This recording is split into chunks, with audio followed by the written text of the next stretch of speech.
Hello and welcome. This is episode 24 of a podcast Engineer to Manager. I'm your host, Alex Maestrenko. In this podcast, we explore what engineering management is, what are the challenges and opportunities. For this journey, I invite experienced guests from different parts of the world. Today's guest is Shalini Goyal. Hello, Shalini. How are you doing? Hey, I'm doing great. Thank you. How about yourself?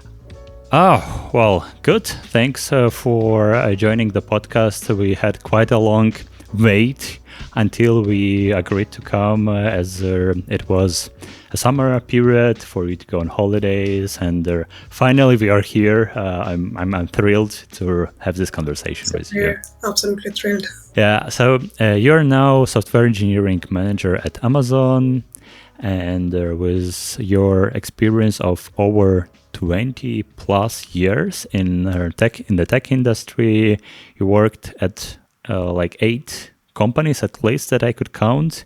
You started as a Java developer, and you worked for TCS, JPMorgan, like huge companies, they're United Health, Virgin Money, and you are now focused on architecture and machine learning. And speaking about your public activity, you're a keynote speaker at different conferences. That's how I came across your profile when I was looking for speakers.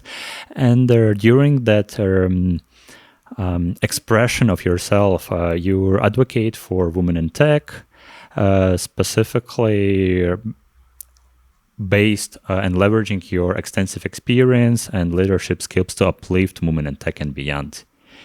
Is everything correct? Would you like to add anything? I think everything you said is absolutely correct. That's a great introduction as well. Thank you for that. The only thing I can add to it is that I have started mentoring people as well through a couple of different platforms. One is called TopMate, and the other one is I Got an Offer. So if people want to connect, they want to get some guidance, some career coaching, I do provide that through these platforms.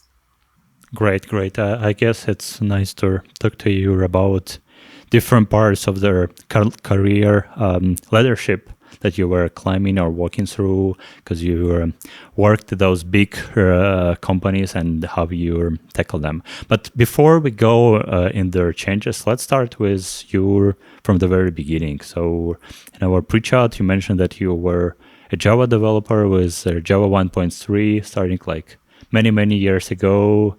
Why you decided to go to tech in the first point? So let me take you a little back on that front. I was born in India and I grew up in a middle class family where my dad used to, he was the breadwinner and my mom was a housemaker. Back when I was growing up, the subjects like STEM were not the primary choice for most of the girls. And at that point in time, looking at the society, observing everything, I think I wanted to build a career for myself in tech. And I wanted to establish myself, create an identity for me in a respectable way. And the best way I found out to do that for myself was getting into tech. That's where and that's how, my love for tech came out. And since then, there was no comeback. I started enjoying technology quite a lot. I did my master's in computing applications. So I just started from there and, never went back. So there was no single moment like, oh, well, I don't like it, just want to go to something different. No. I think never. As once I started learning computing science, I actually started loving it. Mathematics was my favorite subject. Over physics or chemistry or any other. And when I started learning programming, I think I could connect back easily with mathematics, all the logics and everything. So that helped me quite a lot with computing science. And as soon as I entered the professional world, I think I started enjoying that too. So yeah, never had a second thought in my mind. I'm just taking the questions for you because like after 20 years, you're still finding something new, right? Yeah. What is your recipe to still enjoy after all those years and look for something new and not to get burned out as lots of people are in tech? I think for me, the key thing has been learning. even after 20 years, like you said, there is always something new in the market in technology to learn. Like recently this year, I started learning about machine learning, artificial intelligence. And I was so curious that I decided I'll go for the machine learning specialty certification, which was not an easy thing to do. It's like I found it quite complex, especially coming from engineering background. It was quite a lot for me to go through in terms of content, but I did that anyway. So the point I'm making is that I think it is because of the learning and the curiosity I have. I enjoy my everyday, and it keeps me going. There is a lot that I feel like I don't know today. So, there is always the time when I feel like, oh, I got to learn this and that as well. And that's what I enjoy. Yeah, well, that's natural curiosity that drives you. That's very helpful, I guess, for you to kind of develop and make the next steps. Yes. That's very nice. There, another thing you mentioned that university and the math that you had there helped you to understand kind of the basics and realize that's something that where your passion lies. Do you think their university is necessary for establishing a career path in tech? Well, it may not be mandatory, I would say. If you're going for a graduation course, then that may be enough. The purpose of the university or a formal education is to not just teach you the subjects you go through during your course, but also it gives you a way of life. You learn to socialize, you learn to do teamwork, you learn to do your assignments, your projects. So there is a lot which happens during your university years that actually help you build your character, your personality, your professionalism. A lot goes through those uni years. This is why it's good to go to uni, but I wouldn't think it's mandatory to actually go to a university course to be successful in your life. But for you, it was kind of a game changer, right? Or establishing the path. Basically, could you imagine you being a young person at the time and going instead of the university taking online courses? If they would have existed at that time, right? Let's imagine. Do you think it would be the same inspiration for you, or is it very different? I think the path was going to be different. If I was not going to do a formal education with universities, like I did my bachelor's, then I also went for 3 years master degree, right? Instead of doing that, if I had done some courses online, if I had taken some self education or some, say, part time courses, something different, then the track I went on was not going to be same, of course. But I wouldn't think that my success is really bound to the universities I went to Hmm. and the courses I took on. I see. I see. So basically, it's a community, and there are all the things together that help you to establish yourself. Yeah, and then if you have the willingness to learn, to grow, to establish yourself, to find the success, you would eventually find it. That's what I believe. That there can be different means, different mechanisms you apply to, but eventually you will reach there. Let's talk about some other mechanisms towards the success. So, as we mentioned before, you were working at a number of companies, and I'm wondering how you were looking for those companies. So, why did you choose one over another? And did you have kind of a plan, or was it very situational? What is your key when you look for another job, for another opportunity? For me, in the beginning of my career, when I switched companies very frequently, I would say that was pretty much situational. It was not intentional as such that, oh, I have to jump from one to another, though it may appear so. But later on in my career, I would say it was more about, the curiosity and willingness to learn and grow. I changed my company from JPMorgan to Amazon about 3 years back. But I worked for JPMorgan for about 8 years. So Whoa. that was a long time I stayed there. And I had all the intention to learn further, to find a different domain, to find brand new tech and challenge myself. I wanted to come out of my comfort zone, because of which I decided to move out of JP Morgan. Hmm. So for me, my North Star has been, or my guiding compass, as you say, has been the curiosity, the way to learn and grow.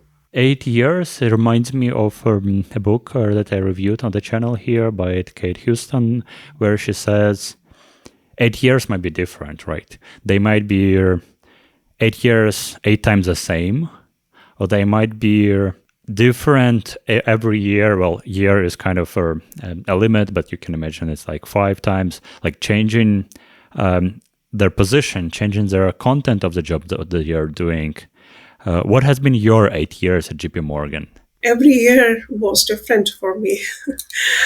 There was a lot of tech I learned during those 8 years. When I started, I still remember I had my hands on WebLogic, and Whoa. it Whoa, I still remember those words. it was not an easy thing to learn. When I got into JP, I didn't know WebLogic, but then I learned. And then from there, I learned a number of different technologies. A number of new projects kicked in, mobile tech, some web development. A lot happened during those 8 years. And by the time I was leaving, I was working on AWS architecture for migrating, the huge project to AWS, to public cloud. So for me, those 8 years were all very different. Year after year, I would say I had massive challenges to work on that kept me going, actually, and that helped me learn a lot of tech, which I know today. But from what you're saying, you're staying in the same technical domain, so kind of middleware, back development, because WebLogic is an enterprise application server, if I can use those words from like enterprise world, right? And the cloud there, also that you mentioned, the cloud architecture is also their middleware, kind of backend development. So, did you ever have like a willingness to try something else? You mentioned like mobile development, like go to a completely different tech stack. Was it like, oh, well, let me try something? Yeah, I can do that depending on the kind of opportunity. Oh, I don't think I have never said no to anything which came my way and looked challenging. So learning a new technology after all these years, especially, I think it's just like you got to figure things out and learn. You sit down and learn, right? Either it's a technology, either it's a brand new concept, or anything else. Especially being in an engineering manager role, I think learning is at the core of it. You get into some new requirement and you got to learn a number of things related to it. So it's part of the job for me, I would say. no. When you mentioned that you left after 8 years, JP Morgan, and went to Amazon, we all know that, well, it used to be that Amazon and big tech interviews are quite hard, kind of like a multi-step interview where you have to do technical design, where you have to do like coding or code review depending on the company, also their soft skills review and management review. Like, did you have enough experience after JP Morgan to go to Amazon, or do you have to prepare and kind of do their lead code in the evenings, or system design by Alex Glue or something else? I think the way I prepared for Amazon was, first of all, I tried to figure out what's the process like. Before this time, I had never applied for any big tech company, believe it or not. So I didn't know at all, what's the process is gonna look like. I just applied for the job on their company's website, and I got the invitation from the recruiter. So I got to know from the recruiter, first of all, that there would be 3 stages of the interview.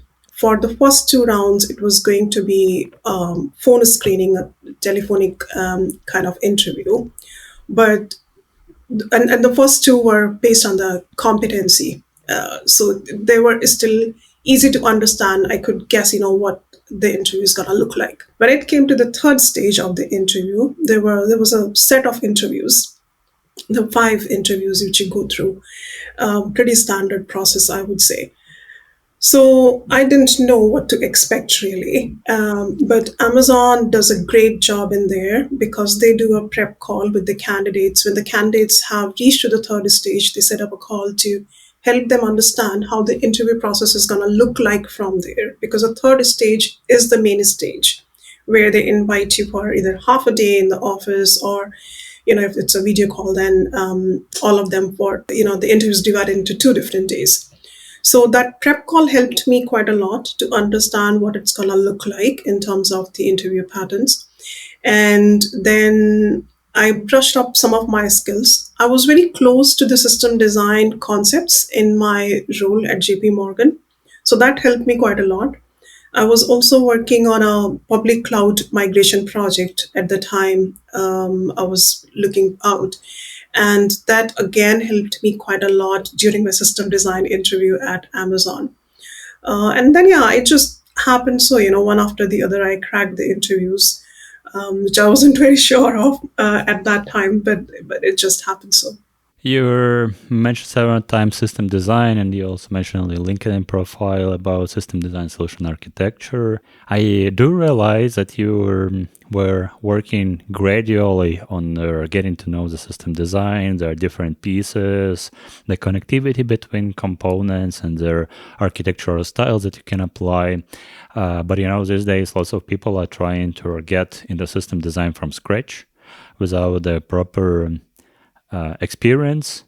What would be your suggestion for those people? How could they kind of get up to speed quickly to understand the concepts and to be ready to apply them? Not to go to the interviews, it's a very different story, right? But to kind of deep dive in the system design.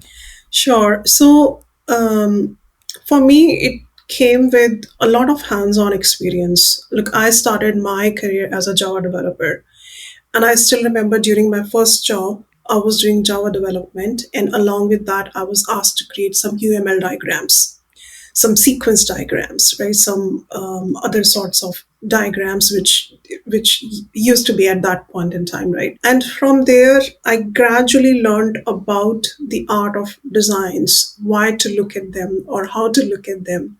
And I gradually moved to the point where I started creating the designs myself. I started looking at the architecture. Then I started giving the inputs and creating them.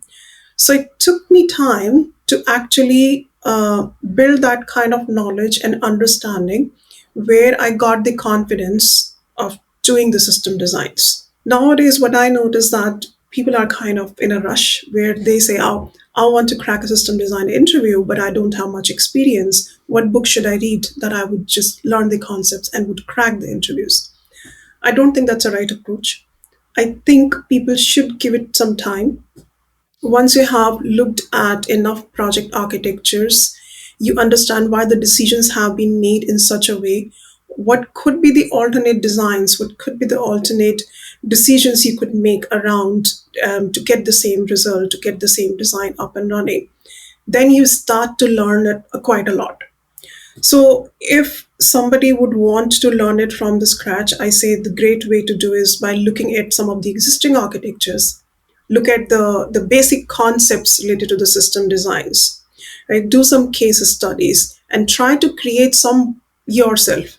Then you would learn, how to actually create the system designs which are really required in the companies, and learn from your mistakes as well. Do the reviews as well from someone who has the experience. Ask them about your design and see what they have to say and offer you. Yeah, that might be actually the case for engineering managers, right? At different companies, engineering manager is a different position with different responsibilities, but often it comes to a participation in technical process, right? Because this comes from the name of the position, which is engineering.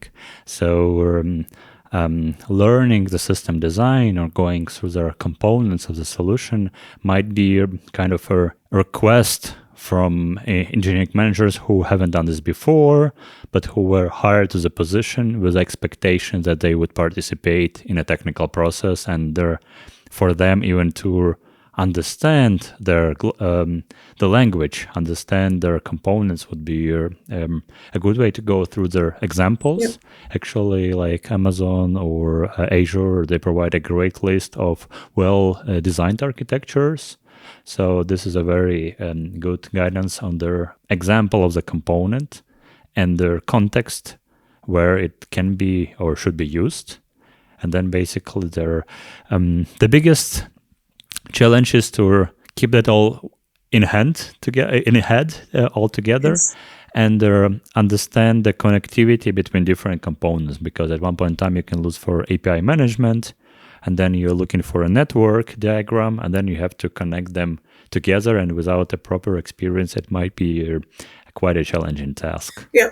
No, I agree. And initially, it can look like a tough job as well. There is a possibility that you can come up with multiple design choices and compare yourself and think, what are the benefits of one over the other? And like I said, engage someone else to review your designs. That helps quite a lot, because when you're thinking yourself about your design, you may think everything is perfect. But when someone is looking at it, they can always give you more feedback, or can help you understand what is that which is missed in your design from a scalability point of view or from any other angle. So that helps quite a lot to learn and gradually build better and better architectures. Makes sense. Again, when I was preparing for the conversation, I looked up on your LinkedIn, and you mentioned that you're a full stack leader. And for me, it combines various approaches or various things that you are working on. First, it's a full stack, so kind of engineering, and the leader is kind of the management part. So it's basically, in other words, software engineering manager, right?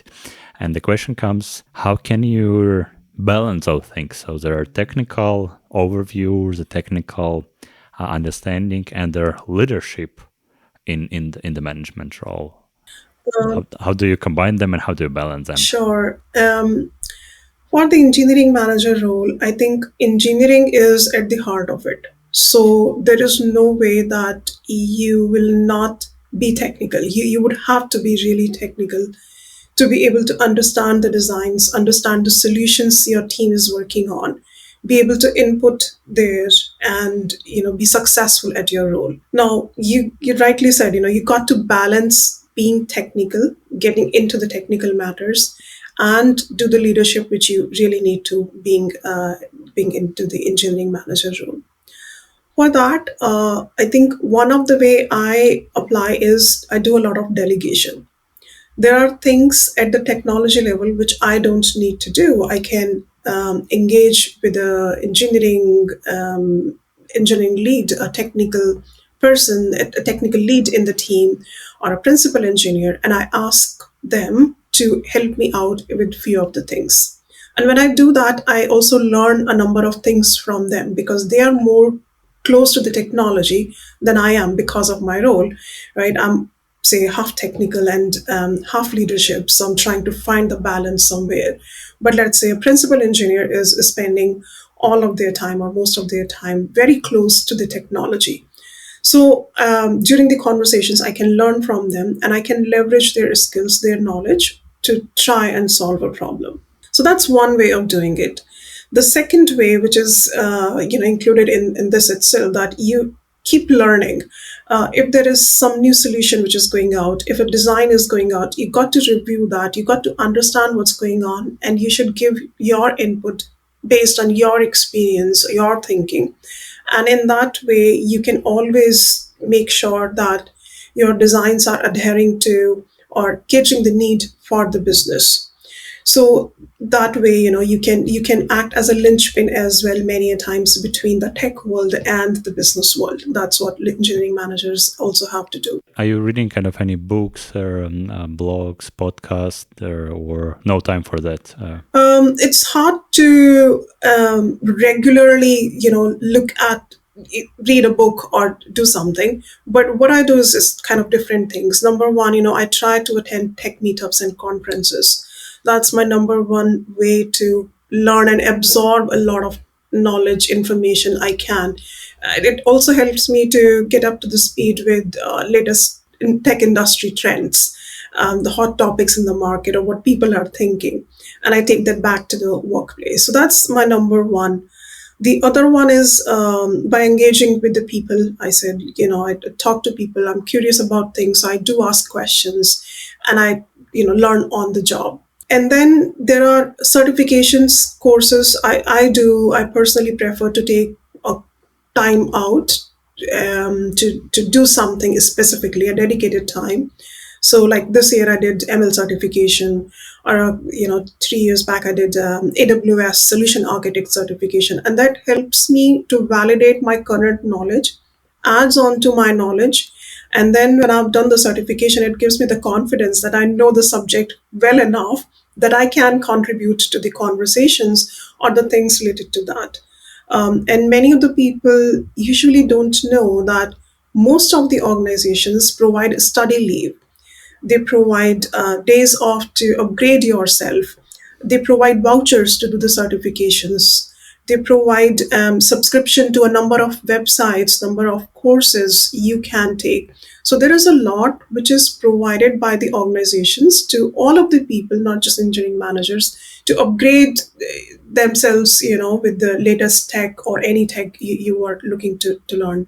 Interesting. I never actually thought about those opportunities in the companies that you just mentioned. Coming back to the original topic of their engineering manager and their technical contributor or individual contributor, which role is closer to your heart? I think for me, it's the leadership role which is closer to my heart. And the reason for that is, when I think of myself, I like to learn a lot, and I like to learn about the domain. I like to learn about the strategies. I like to align with the company's, the organization's mission and vision. I like to learn about the business goals. So I like to keep an eye on everything around me and what's going on, kind of thing. So I'm quite curious in that way. At the same time, I also like to help develop others. I like to help people grow in their career, grow in their professional career, and develop their skill set, etc. And when you put these two together, I think it's very clear why is it so that I'm passionate about leadership. It helps me to leverage my communication skills. It helps me to leverage the kind of role I get to help doing the decision making, deliver things along with the team, and help my team to grow as well. So a number of things come into play when I think of leadership role for myself. IC role helps in having the clear boundaries of your role, which is defined. It gives a good control as well over your work. But I think I prefer to have different dimensions to my work, and leverage my skills and apply to my role. It's interesting to see how you combine those things. Were there any kind of an inspiration or the aha moment when you realized that you would like to combine those things? Because you started as a developer, right? And then I'm just curious how it developed in the management role. So I think it was very early in my career, when I was working for TCS back in 2007. Until that point, I worked just as an individual contributor. And during my tenure over there, it happened so that I built really good relationship with the client who was based in Houston, US. And I visited them. It was a business visit to discuss the requirements for the next year and all of that. And when I was returning back, they said they would like to build a team in India, and they would like to lead the team. I should hire people and build my own team. And that was the point when I realized that being in the kind of role, in this leadership role, would help me deliver faster, better, and would align much more better with the requirements of the client, requirements of the business. That was my moment, I think, when I realized that I would love to take that. I would love to do that kind of work. And, I extended the team after that, hired people, and we started to deliver. And gradually, I also realized that I like to help people. I like to help them grow in their career, in their skill set. I like to help them onboard and get up to the speed and then achieve what they want to achieve in their career. So that's when, I started to put these two things together and started enjoying that. You described quite a number of skills or qualities or tasks for an engineering management. What are the three top skills for an engineering management from your point of view? There are not many, actually. But if we talk about top three, let's say, then I think for me, communication comes at the top. That's a crucial skill to have for any engineering manager.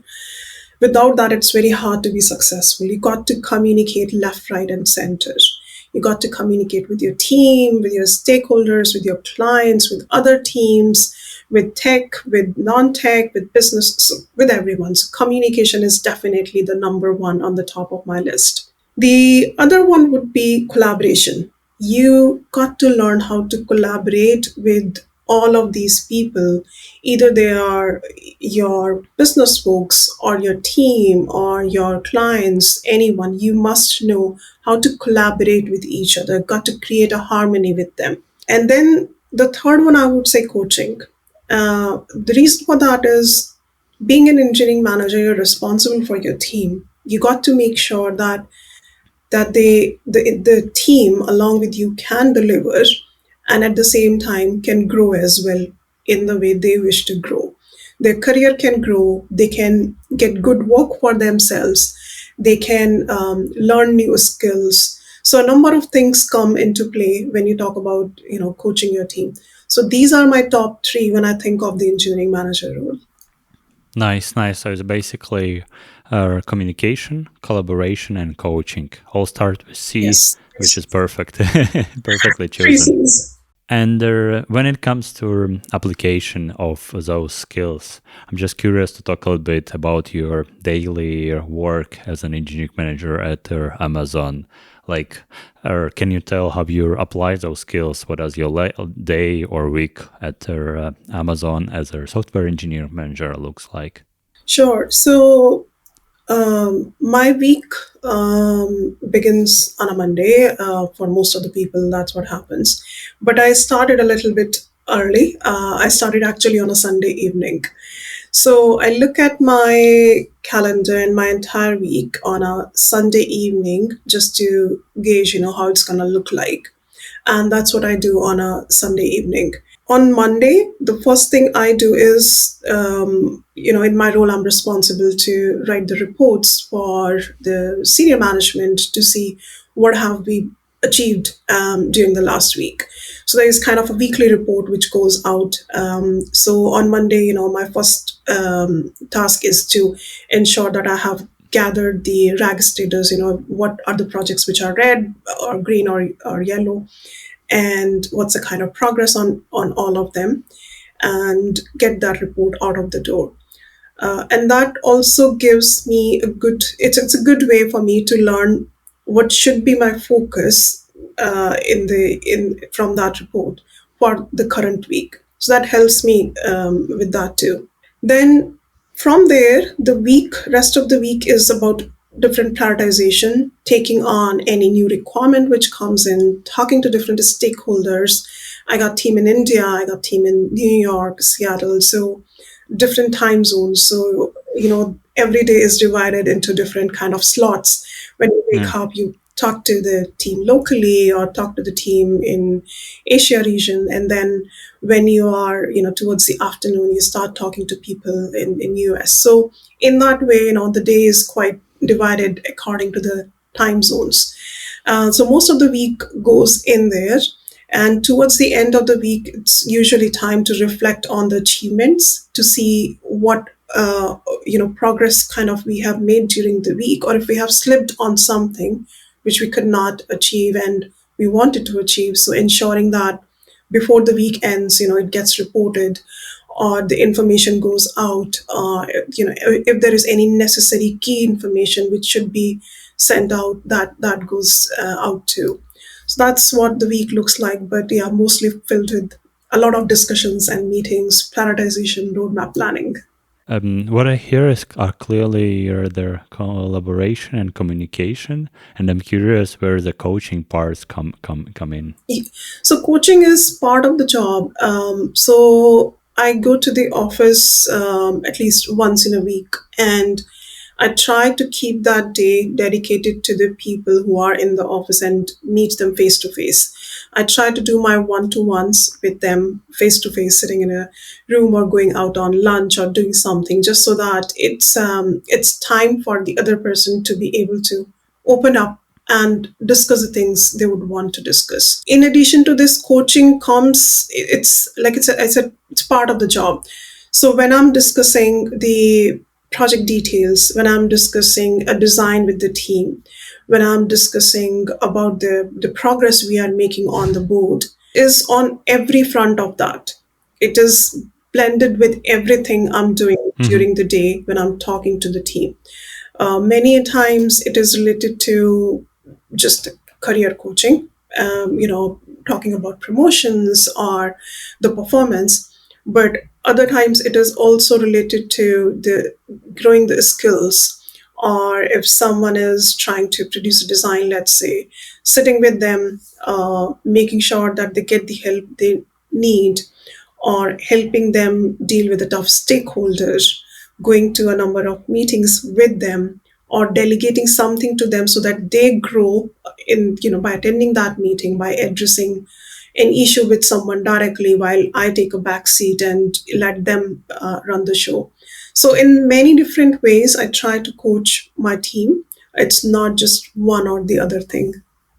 No, it's indeed what you are describing is connected with all different activities that you are performing. And one thing that came into mind when we started the conversation, you mentioned that you are a mentor on several platforms. And for me, their coaching and mentoring are closely connected. So you help a person to move forward, to make a step. What would be then the difference between coaching and mentoring, as you are doing both? Just to understand this in pieces. Sure. So I think a coach works along with the team, while mentor can provide the guidance to the person and can leave it to them. In my view, engineering managers provides both coaching and mentoring to their team, not just one. So it's actually the combination of both. So, Shalini, you mentioned that you are originally from India and you started your career in India. Let's talk a little bit about like your past and first of all, why did you move from India and how it happened? When I started working in tech industry in about 2004, that was a time when India was still growing with tech organizations.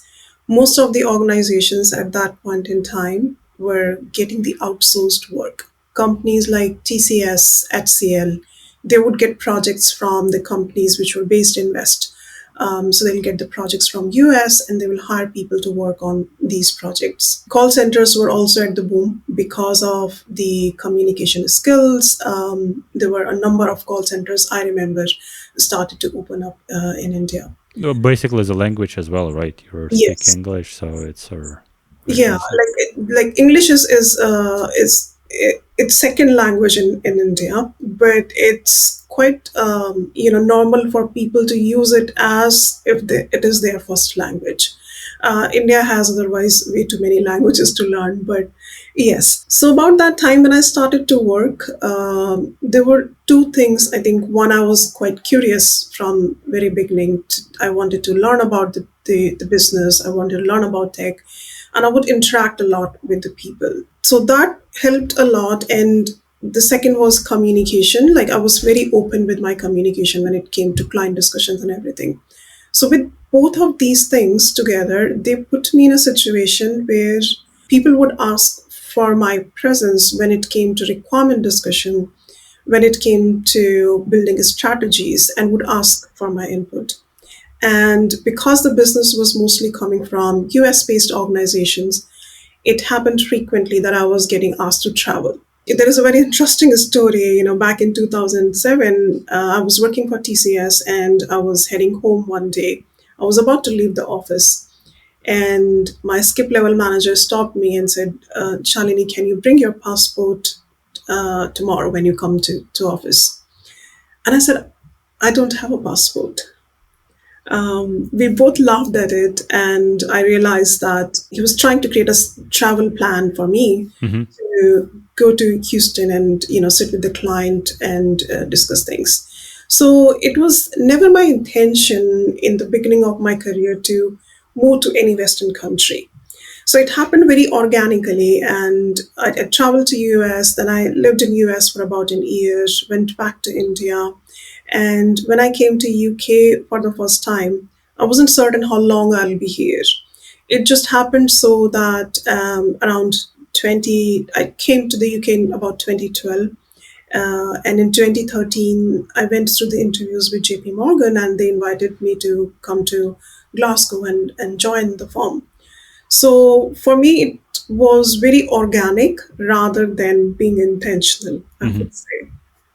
Interesting, interesting. Would you, looking back, would you still go for the same path, like leaving your home country and going to a different country with like everything open, everything new, reestablishing, like you did it twice, right, with the UK and the US? It's basically starting everything from scratch when you move to a new place. Yeah, that's something very important you said there. Starting everything from scratch. I think my own career suffered a lot when I moved between different countries because I had to start all over again when I moved countries. But to the point, would I do it again or not? That's a difficult question. Once I make the decision, I try not to go back to it and see it differently. I enjoyed what I got on my way. I liked the fact that I got the opportunity to work with different organizations. I got the opportunity to visit different countries, see different culture, learn from their perspective, see my own country from a different perspective being here. And that added a lot of value for me, in my view. A lot of experience, a lot of character building happened on the way. So I would probably still choose to do what I have done in past, maybe in a different way. Maybe I'll not make a number of mistakes I made on the journey, but I may take the same decision, or I may take the different opportunities which presented to me. One of the company, when I was leaving TCS again, they offered me to permanently move to US. I never took that opportunity, right? So there are a number of things which could have happened, and again, it's about making that decision in that moment and finding if it's going to work for you or not. So whatever has happened, I think happened for good. That's what I believe. Yeah. In our pre-chat, you mentioned that you still have the connection with India, for instance, mentoring people from India when it comes to their career. So is it the way for you to bring back something to your country, or it just happens naturally that the people from India are connecting with you and because they see you as an example and possibly somebody that they are inspired by? So how does it happen, and what do you bring back for India, if anything? Sure. So it happens in multiple different ways. You already covered some of it. It happens organically. People look at me and they think, "Oh, she's inspirational because she managed to move from India to the different countries." They, of course, don't know the story behind, how I moved or what kind of challenges I went through, but they still look at me as someone who has been successful or they would look up to. So I definitely try, help, and mentor those people. I share my stories. I share the path to it. I share, the kind of challenges I faced. So I try to help them in any way I can. I do the mentoring through Top Mate profile. I've got the profile there, which is again majorly for people who are based in India. A lot of students reach out from that platform. There are other ways by which I try to give back to my country. And one of the way which is very close to my heart is by contributing to different communities, cultural communities over here in the UK. So spreading the awareness, participating in these communities, doing different things, making people culture aware. That is another way of me giving back to the society and helping them learn about the culture, the country I came from. Do you think that the country, for us, it's important, the technical market, right, in the country has changed since you left India? It has evolved a lot, Olex. When I was working there about more than a decade ago, it was still picking up. I would say there were a number of IT organizations which were setting up. But if you now look at the Indian market, it's IT hub. You go to any metropolitan city like Hyderabad, Bangalore, New Delhi, you see IT hub everywhere, IT offices everywhere, and it's also home to cutting edge technology. You talk about cybersecurity, you talk about artificial intelligence, you talk about cloud transformation. Everything is happening there, and not just that. It's not limited to tech. A lot of decision making is happening in India offices. Mm. So it is growing a lot. To add to that, I was reading an article recently and I noted that India is the third largest country to have the unicorn companies there. So it's the third largest, like Oh, producing the billionaire companies over there.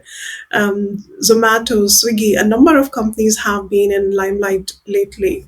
So it's growing. India market is growing a lot, definitely. do you see an influence of their market growth on their internal tech that's provided by the government?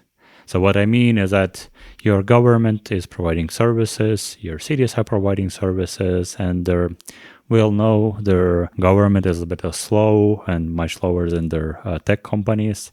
And when the government has like a number of specialized tech professionals, do they hire them to kind of improve on their government IT? Do you see that happening in India or not? So a lot of government projects I know, they are hiring the IT professionals and giving them the opportunity to do the work they can. So I think that is definitely being supported by the government. I also see a number of policies government has launched in past few years to help the tech firms to grow further.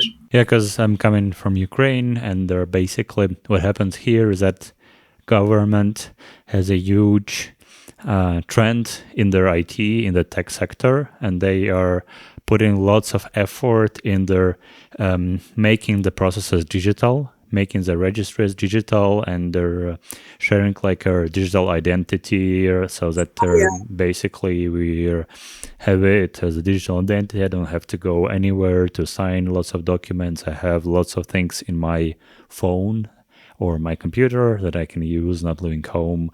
And this happens together with our tech market involving here in Ukraine. So wondering whether the same happens in India or not. Yeah, no, that is correct. That's a good reminder as well. There are a number of things I think on that front Indian government has done. For example, you talked about the identity. So there is definitely one identity. It's called Aadhaar card. They have created for everyone. So it's a single identity which you need to get your bank account or to buy a property or to do a number of things. So in that way, India has also moved towards the digitization. I lately visited India, during the summers, and I was surprised to see that most of the places they were accepting, payments on the phone through the apps. You didn't have to carry any cash around. While I was being old fashioned and carrying local currency in my wallet, which was really not required. So in that way, a lot of growth I've seen has happened over the past few years. So things are changing for sure and for good. Nice to hear that. And for us, Payment tokenization is already something that we have quite for some time, and basically I can go for a coffee just with my Apple Watch Yeah.